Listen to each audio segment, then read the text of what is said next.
नरेश टिकैत ने इन खिलाड़ियों को गंगा नदी में अपने मेडल्स प्रवाहित करने से तो रोक लिया, लेकिन इन खिलाड़ियों ने कहा है कि वो इंडिया गेट पर आमरण अनशन करेंगे और इंसाफ के लिए ये अपनी जान भी दे सकते हैं।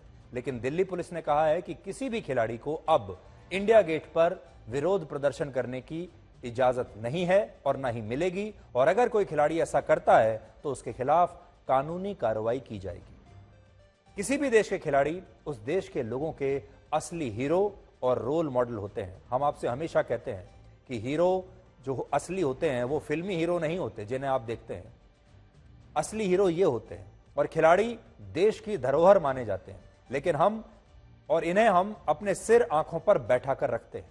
आप याद कीजिए, जब बजरंग पूनिया, साक्षी मलिक और विनेश फोगाट ने अलग अलग प्रतियोगिताओं में देश के लिए मेडल्स जीते, तो इस दौरान इनकी उपलब्धि से हमारा सीना भी उतना ही गर्व से चौड़ा हुआ था, हमने भी उतनी ही तालियां बजाई थी। और उस दिन शायद आपने भी इनके लिए बहुत सारे सोशल मीडिया पर पोस्ट लिखे होंगे, व्हाट्सएप स्टेटस अपने लगाए होंगे।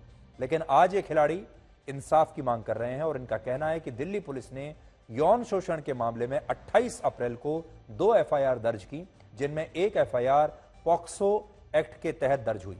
लेकिन आज 30 मई हो गई है और अब तक ब्रजभूषण शरण सिंह की गिरफ्तारी नहीं हुई। हालांकि यहां ऐसी खबरें भी हैं कि ब्रजभूषण शरण सिंह से भारतीय कुश्ती संघ का कार्यभार वापस ले लिया गया है और फेडरेशन के संचालन की जिम्मेदारी अब एक एडहॉक कमेटी कर रही है, उसे दी जा चुकी है, जिसका एक मतलब यह है कि ब्रजभूषण शरण सिंह को उनके पद से पहले ही हटा दिया गया है और अब संघ के सारे फैसले ब्रजभूषण शरण सिंह नहीं लेते, बल्कि एक अस्थाई कमेटी ले रही है। यह बात सच है, यानी एक मांग जो खिलाड़ियों ने की थी वो पूरी हो चुकी है। अब ब्रजभूषण शरण सिंह इस फेडरेशन से, कुश्ती फेडरेशन से बाहर है, वो कोई फैसला नहीं ले सकते। हालांकि सरकार को यह बात आकर इसकी आधिकारिक पुष्टि करनी चाहिए ताकि इन खिलाड़ियों को भी कुछ तसल्ली मिले। लेकिन अब इन खिलाड़ियों की मांग है कि ब्रजभूषण शरण सिंह को गिरफ्तार किया जाए और फिर उन्हें कड़ी से कड़ी सजा दी जाए, वरना ये अपने मेडल्स को गंगा नदी में प्रवाहित कर देंगे। लेकिन आज हम आपको यह भी बताना चाहते हैं कि इन खिलाड़ियों को अपने मेडल्स गंगा नदी में बहाने की बजाय कुछ और करना चाहिए था, और वो क्या करना चाहिए था।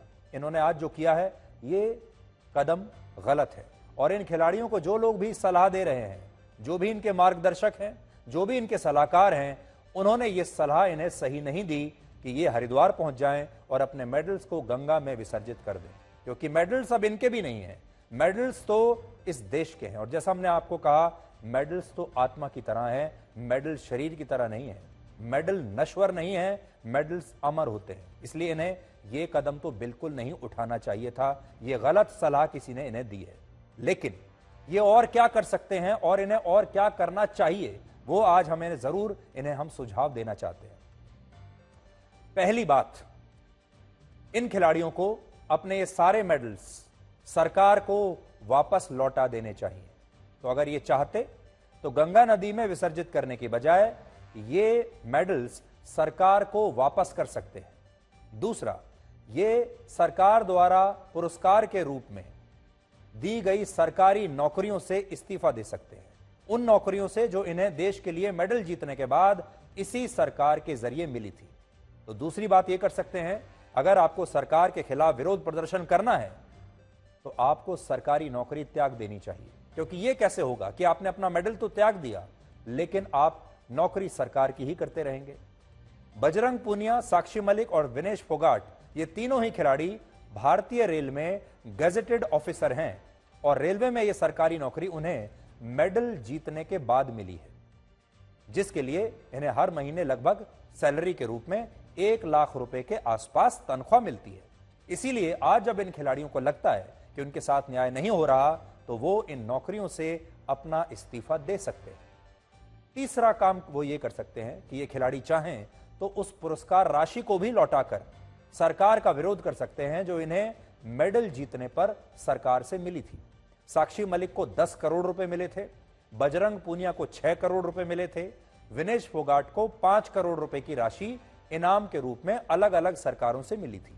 इसलिए ये खिलाड़ी सरकार को इस राशि को वापस लौटाकर अपना विरोध जता सकते हैं।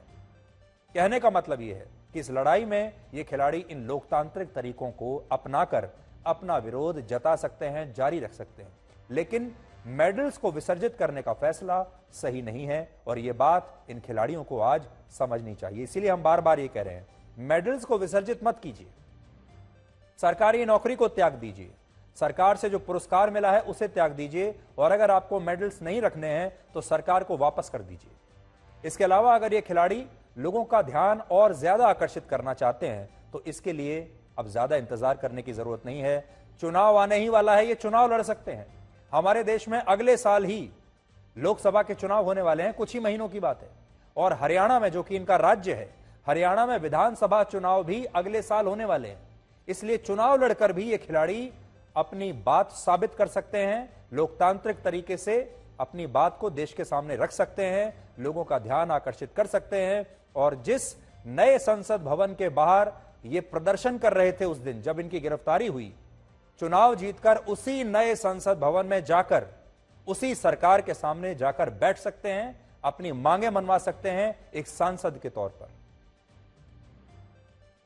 तो ये कुछ सुझाव थे जो हम इन खिलाड़ियों को आज देना चाहते हैं और हम उम्मीद करते हैं कि इन्हें जल्दी से जल्दी न्याय मिलेगा और जो इनके सलाहकार हैं वो भी इन्हें अच्छी सलाहें देंगे जिससे इन्हें जल्दी से जल्दी न्याय मिलने में इनकी मदद हो सके और देश का नुकसान ना हो।